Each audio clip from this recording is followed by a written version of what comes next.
I just kept hearing people complain about dating apps. Why are there so many complaints about dating apps? So,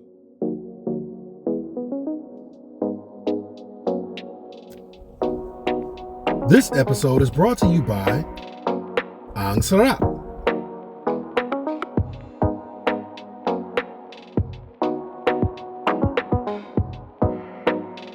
and Lakai Easy Transport.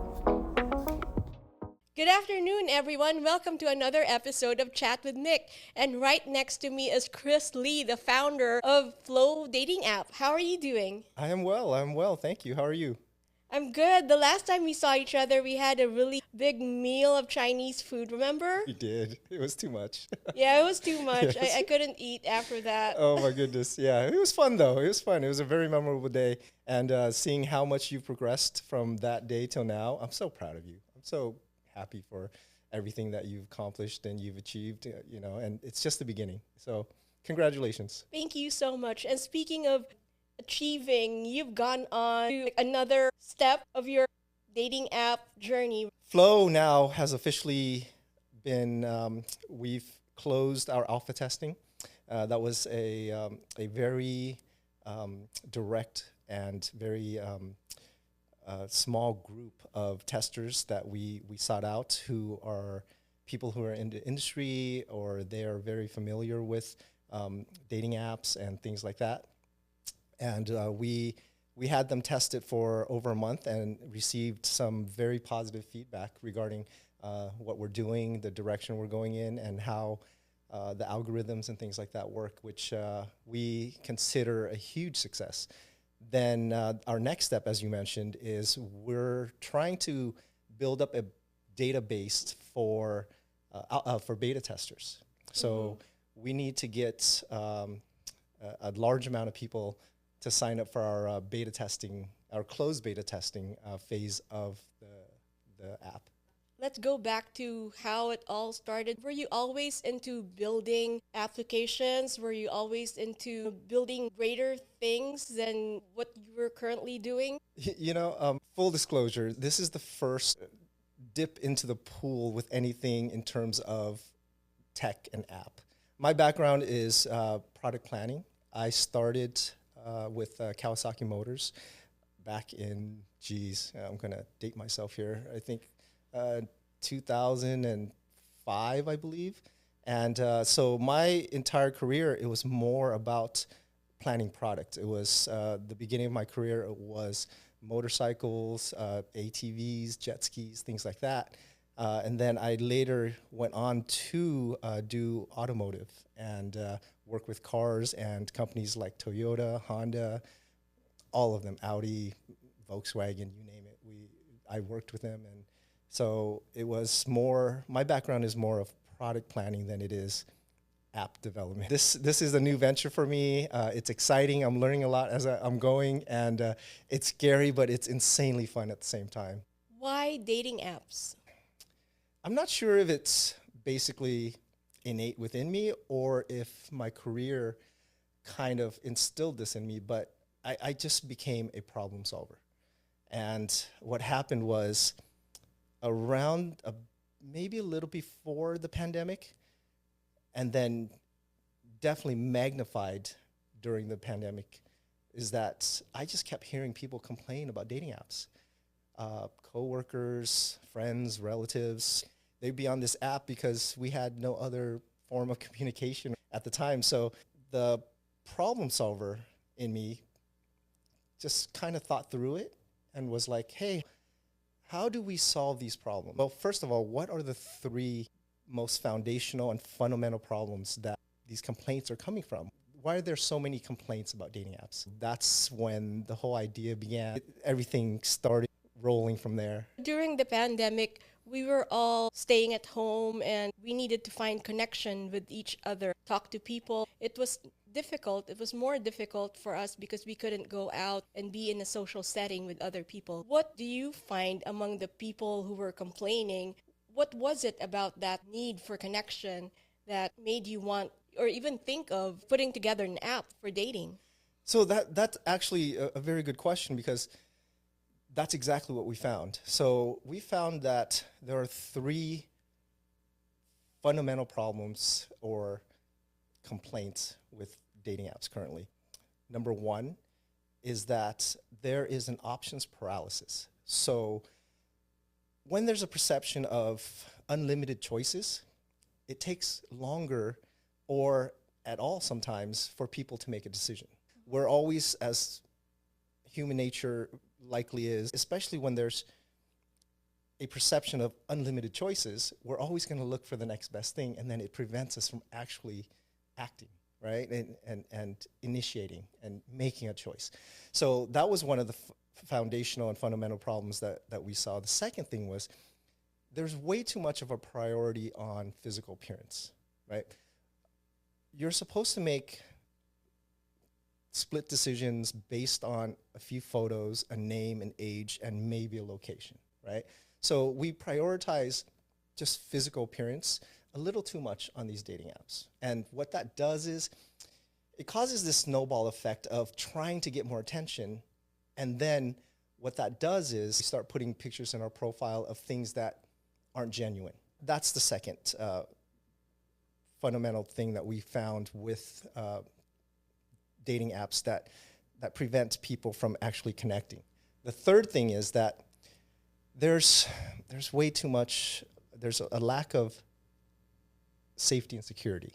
There's way too many bots, there are way too many scammers, there are catfishes, these are innate problems that happen within dating apps, and the biggest complaints that you'll hear amongst dating apps. So we sought out to eliminate or at least greatly reduce that. What we're doing is we're building an app with the main focus of building genuine connections. So our mission statement and our motto is we want to build a safe space for people to develop genuine connections. So to your point and to your question, that's what's missing. It's the key thing that's missing from current dating apps is they're more of a numbers game. It's, hey, here are 1 million people that you can look through. Good luck, right? Good luck. What we want to do is, hey, here are some limited choices, but they're the people that you're most likely going to make a connection with. So we're streamlining the process. We're making it a lot more efficient. We're making it we're giving users the ability to choose, but at the same time, choose from a pool of highly, highly qualified people that they'll connect with. How would you streamline that process as an app? What specific criteria would you choose to match, for example, me to someone else? Great question. So with the help of AI, what we're going to do is, so the more that you interact, the more that you use the app learns your preferences, right? The AI learns your preferences. So for example, if you're talking to Tom, let's make him up, right? If you're talking to Tom, and in this conversation, you tell Tom, I'm an artist. I love art. I love this painter. I love to travel. I love this type of food. Well, it makes notes of this, right? It makes notes of this. And within time, if there is a pattern of this, then the matches that you get will be based on the people that you yourself has mentioned that you have the interest in, right? So it's not going to match, it won't match you with, let's say if you're allergic to cats, right? It's not going to match you with somebody who's a cat lover, right? If you are a homebody and don't like the club scene and things like that, and somebody who loves, so we're making it insanely more efficient for people. And it's the only dating app right now that the more you use it, the better it gets, the better your matches get. So that's what we're most excited about. It makes everything so much more efficient. Are there certain criteria that you have to check off in the beginning when you sign up for the app? Yes. So like all dating apps, there is a onboarding process that you go through. Ours is much, much less than the average dating app now. I believe the last time we checked, it was almost 10 minutes less of a boarding process than current dating apps on average. So what we found is that with current dating apps, the onboarding process is long or longer because what they want to do is they want to use that information as the algorithm to match you with people. It's inefficient because what people have learned, what users have learned is the more that I add to my profile. So I've been horse riding once in my life. You know, hey, there's a choice. I horse ride. So they'll click on as many things as possible to make it so that they stand out within this million, person pool that they're going to be thrown in. So ours is shorter because we want to minimize that and actually match you again with the people that are interested in the same thing that you're interested in, the same life stages. So if in a conversation you mention multiple times that, hey, I want to, I'm looking for a life partner. I want to settle down in the next 3 years and have children in the next 5 years. Well, you won't be matched up with somebody who has consistently spoken about, I don't want to get married, right? So there won't be time wasted there, both through the app or when there is, it's taken into the real world. So that's how we're going to make it more efficient. You mentioned that one of the complaints is security and safety. Mm-hmm. There are a lot of people from other countries that are scammers, and for some reason they get on the app and pretend they're living in your city, but they're actually miles and miles away. So how does your app differ from other apps in terms of security and safety? So the first part of the security is that we're going to verify and make sure you're who you say you are, right? So there are already measures set into place where we ask you to verify yourself with a selfie, right? And not just a selfie, but positioning of the selfie, meaning touch your forehead, touch your nose, smile, blink, do something like that to verify that, hey, the person in front of the camera is you. And so after that's verified, when you upload your photos, if the photos don't seem to be close to what the selfies look like, then those photos are then kind of put aside. You can't post it yet until it gets verified. So that way we make sure that the user is who they say they are. And then after that, we do random VPN and we do IP address pings where we'll just randomly. So if you're in a conversation with somebody and they say, yeah, you know what, I've lived in San Diego for the last 5 years. I've lived in San Diego for the last 5 years and so forth. But their IP address says that they're in Kenya, right? So it'll get pinged, especially if there's a pattern of that. They'll get pinged and then it'll be, hey, you get a message that says, this person is on hold right now pending verification, and then that person will need to verify that they're from San Diego and not, from Kenya. Mm-hmm. So those are just a few of the measures that we're taking to make sure that our user base is safe, and and we're going to be actively really monitoring for bots and scammers and things like that, more so than right now. The plan is at least 3 times more than your average dating app currently. Earlier you mentioned the app will actually allow you to get to know the person first, right? Before actually seeing their physical appearance. How does that work? So what we're going to do is we're going to eliminate the options paralysis, right? So what you're going to get is, in a day, you're going to get between 3 and 6 matches. That's it. It's not 50. It's not 150. You're going to get 3 to 6 AI curated matches. The AI plays matchmaker based on, as we mentioned, the interactions that you've had and what you've discussed in terms of interests, lifestyle, hobbies, things that will help you connect to the person better, right? So these AI curated matches will come to you and the images will be blurred, right? You'll be able to see like a slight silhouette of it, but not the full. The only way to unblur these images is through interaction. So if you see a silhouette that you kind of like, as soon as you touch it, as soon as you engage with it and read the profile, as you're reading the profile, as you're scrolling, the image clears up a little bit. So, and then as you decide, hey, this person is interesting, I'd love to chat with them. As you chat with them, the image starts to clear up a little bit and clear up a little bit and clear up a little bit. One of the challenges that one of the feedbacks that we got through our alpha testing is that right now, blurred images in other dating apps tend to mean a paywall. We're not going to do that. What we want to do is we want you to interact. We want you to build a connection and then decide whether or not this person is within the realms of somebody that you want to take this into real life and date and build possibly build a stronger connection with.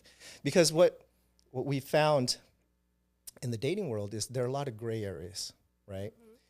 There are a lot of, I'll never date a person over 6 feet tall. Under 6 feet tall. I'll never date a person over a certain weight. I'll never date a person, blah, blah, blah. There's a lot of hard no's, or at least perceived hard no's with our dating, criterias.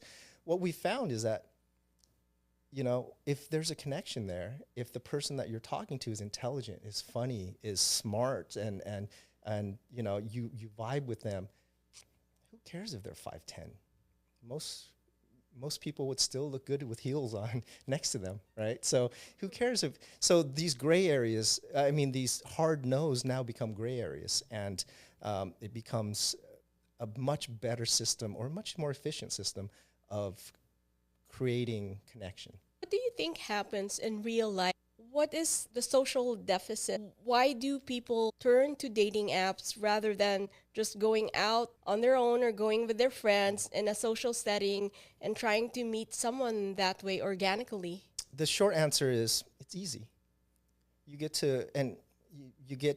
to basically filter through, dozens, if not hundreds of people a day if you want to, and you get that little dopamine kick every time you get a like, you get, some kind of attention, things like that. So it's easy. 96% of people now meet online. It used to be through friends and family, and the workplace and through community and things like that. But it's by far the most used method of meeting people now, and it's easy.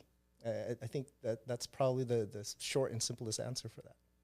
Did you use dating apps before you started this dating app? I did not. So again, full disclosure, I did not use dating apps until I started this project, and then when we started this project, I signed up for almost all the dating apps. I've found that my suspicions were fairly accurate, and the dating scene, especially through dating apps, is exhausting. It's so I've learned a lot. I've learned a lot, and but before that, I've never used dating apps. Since you didn't use dating apps, how would you personally approach someone or try to get to know someone? I'm really curious. How did I do it? Yeah. The old-fashioned way, it's just you go and join or be part of or be active in certain circles, whether it's you go out and you interact and you do things where you feel confident, and those things that make you feel confident will stand out to people. People will notice that, and hopefully within these circles and these communities that you're involved with, somebody right for you will take notice. What is it about those experiences that led you to want to make this dating app better in terms of user experience? The connection. The best part of any relationship, I believe, is the connection part. It's the building the connection. It's the maintaining the connection. It's getting people to enjoy that phase where, like, hey, you're learning about each other. You're getting to know each other. You're discovering new things together. That's all connection building. The issue with dating apps now is that there's a hindrance to that because there's too much fakeness. So if to get attention, I have to stand in front of a Lamborghini, sit on top of a horse, and show myself, wrestling a bear out in the forest, right? That's not me. Like that's not me. I like art. I like cooking. I like to travel. But to get attention on dating apps, I have to do that, right? And so what happens when you meet a person in real life that thought that was you, right? So it becomes a disappointment. It becomes a disappointment because you're not meeting the person that has been represented. And when you prioritize too much on physical appearance, it becomes a downhill battle because to get more attention, more likes, because everybody's doing it. They're enhancing their photos. They're putting out a representation that is not true to who they are. But what we're doing is we're making that minimal, right? If the person's not going to see you anyways, and they're not going to judge you initially based on how you look, it doesn't matter if you're sitting in front of a Ferrari. It doesn't matter if you're on horseback. It doesn't matter if you're doing those things. It's just, hey, put out a real picture of you, because by the time they see you, hopefully there's been a connection already, and that materialistic stuff wouldn't matter. So that's what we're hoping. That's what we're hoping to do with this app. In doing your research for this dating app, have you met people who actually met on dating apps and who have been successful in their relationships and who are still together or even married right now? Oh yeah, of course. And again, I'm by no means am I saying that dating apps don't work. The current dating apps don't work. They work. We all now, because it's the biggest way people meet now, especially in a romantic or physical way, is that we all know somebody now who met and are dating or in a long-term relationship, maybe even have married the person that they've met online, right? So the issue is that for most of those people, they went through a process. It was a very long process of misses and misses, not the right person, and it's a lot of time wasted, right? Mm-hmm. We're trying to make that process a lot more efficient and a lot more honest, basically. Well, you're finished with your alpha testing, right? And so you're now going into your beta testing phase. What do you look for in this phase to make you go to the next phase, which is the actual launching of the app? Yeah. So the beta testing part of is really important because it allows us to fine-tune all of the algorithms. It fine-tunes our matching algorithms. It lets us fine-tune our UI. It lets us basically troubleshoot and look for any kind of bugs that we may have missed. So it's the polishing. It's the polishing up of everything that we've built, but may have missed. So we need to go through this beta testing to get the feedback that is necessary for us to polish it up and make it the most user-friendly, the best app we can possibly make. And what has the feedback been so far? The feedback has been overwhelmingly positive in a very good way. And the concept itself, with the blurred image, the limited choices, those things people understand immediately, especially people who have been on dating apps, especially recently. As soon as you bring those issues up, the security, the options paralysis, the physical appearance, the prioritizing of that, they're You're absolutely right. You're absolutely right. So it leads to the next part where the question always becomes, how are you going to do it? Like, how are you going to eliminate all of this? How are you going to make it more efficient? And those are the feedback and the beta testers that we love to come on and just test it and give us their feedback.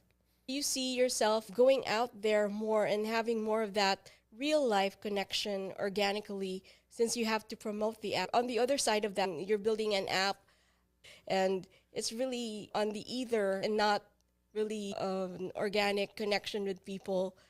The plans for the app in phase 2 is to actually take it into the real world. So for people to take it outside and to, without revealing too much, what we want, the idea behind FLOU and it being a connections app, as we were planning it out, the fact that dating apps now is just, hey, meet up or meet online, talk, set up a date, and then good luck, became just anticlimactic. It was just very, hey, that's it, right? What we want to do is we want to go as far as helping you take the connection into the real world, meaning, so we have this thing that we call the fuse, right? And the fuse, initially, it helps as a conversation starter. So what it does is, again, based on the conversations that you've had, it helps me start a conversation with you. So it knows that I'm into art. It knows that you're into art. So it'll tell me, hey, Chris, ask Mick about her art. And then I hear you're into art. What kind of art? It begins, so you build that conversation naturally, right? After you clear up the picture 100%, hopefully you've built a connection now, that fuse becomes date suggestion. It now knows that, hey, you like coffee and I like coffee. Hey, there's a coffee spot right in between the middle of you guys. Why don't you guys take it out into the real world? Phase two, what we want to do is we want to possibly engage that into a group setting. Like, hey, go double date or triple date with people that are similar and meet up at this restaurant, and then you guys can intermingle. And so that's the extent of like how much of a connection we're hoping that people build. There will be more of a concerted effort to bring people together physically. Yeah. So that's phase 2. If God willing, we can get there, and I have a strong feeling we will. So phase 2 will be very exciting as well, because that's the idea is, hey, we're taking them out of the app world and into the real world. In your mind, using the dating app, what will be a measure of success? There's the Match Group is a juggernaut that is out there. They own Tinder, Grindr, Plenty of Fish. They own a lot of the apps. We have no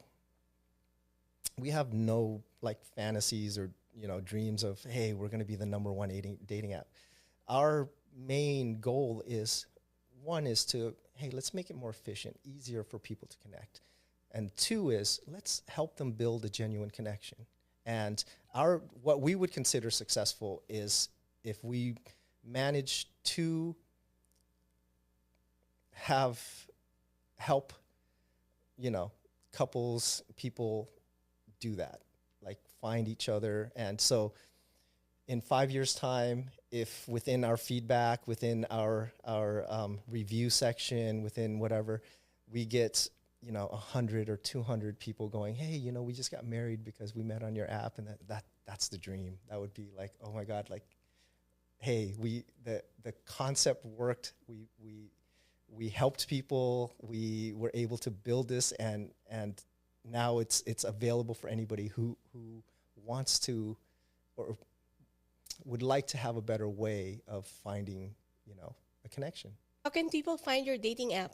So right now we're signing up beta testers, and it's important to note that it's a closed beta test, right? So that means all the data, all the profiles and everything will be wiped out as soon as we're done with this phase of beta testing, which means, and everything is closed, so all the information, all the data is secured in just our current servers. It won't be out in the open. Meaning, even if you're in a relationship, we're just looking for feedback in terms of the UI, any bugs, fine tuning our algorithms. So if you want to be a beta tester, and you're afraid that, hey, I'm in a relationship or I'm married or things like that, this is a closed beta test. No one is going to know, you're not going to be on any list that, and it's even okay to tell your partners that, hey, this is a closed beta test that I want to help, these people develop this with.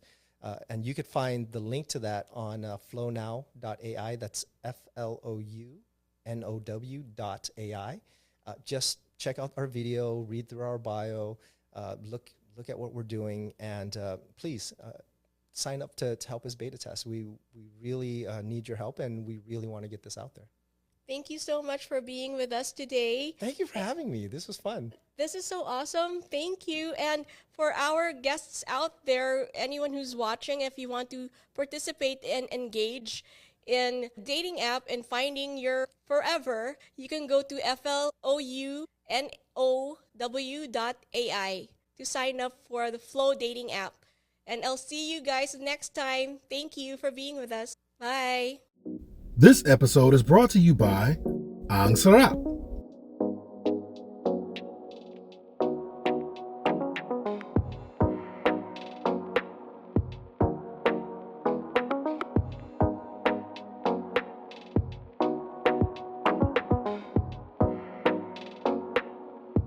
And Lakai Easy Transport.